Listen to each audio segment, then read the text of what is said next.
আজকে আবার ঠাকুর প্রসাদ খাওয়ার নিমন্ত্রণ পড়ে গেছে, তাই আমরা আবার বেরিয়ে পড়েছি।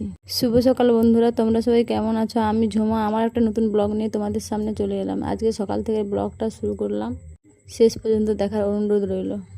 শেষ পর্যন্ত দেখে একটা লাইক, একটা সুন্দর গঠনমূলক কমেন্ট করে যাবেন। অপেক্ষায় রইলাম। এটা ছিল গতকালকের ভিডিও। সকাল থেকে যে গরম পড়েছে, আর আজকে সকালটা ছিল খুবই ঠান্ডা ঠান্ডা। সকালে যখন আমি উঠি ঘুম থেকে দেখি সকালটা মেঘলা মেঘলা হয়ে আছে।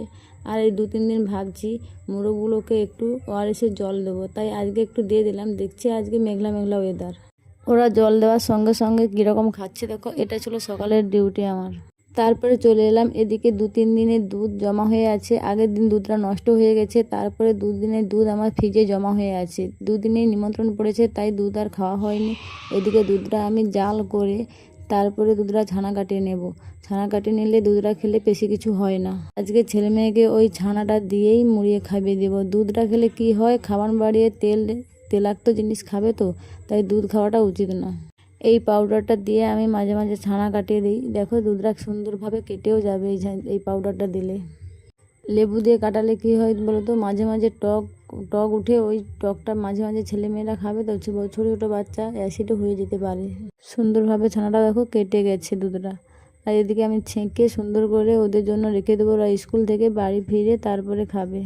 ওরা আসার আগে আমি অল্প করে দুধ রেখেছিলাম। আমি ছানা খেতে ভালোবাসি না, তাই দুধ আর আম দিয়ে আমি টুকু খেয়ে নিলাম। ওদের জন্য রেখে দিয়েছি, ওরা এসে তারপরে খাবে। আর দুধ আম এর সাথে একটু চিনি নিলে খাওয়াটা খুবই ভালো হয়।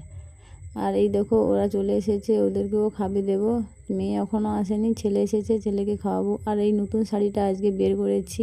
সুতির শাড়ি পরতে খুবই ভালো লাগে গরমে, কিন্তু আমার এই নতুন শাড়ি যখন বের হবে, কিন্তু কেউ যদি একদিন পরে তারপরে আমাকে দেয়, আমার কিন্তু খুবই পরতে ভালো লাগে। কিন্তু এই নতুন নতুন শাড়ি আমার পরতে একেবারে ভালো লাগে না।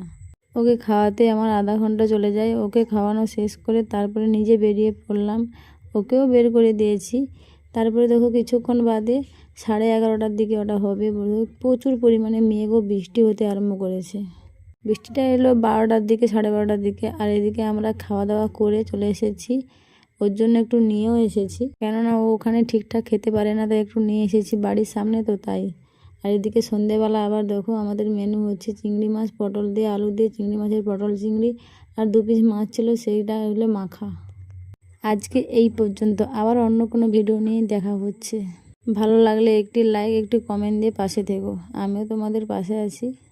2 দিন ধরে রান্না হয় না দুপুরে, তাই এই মাছটা রয়ে গেছে, তাই সন্ধেবেলায় এই রান্নাটা করে ফেললাম। খুবই সুন্দর হয়েছে দেখো। এদিকে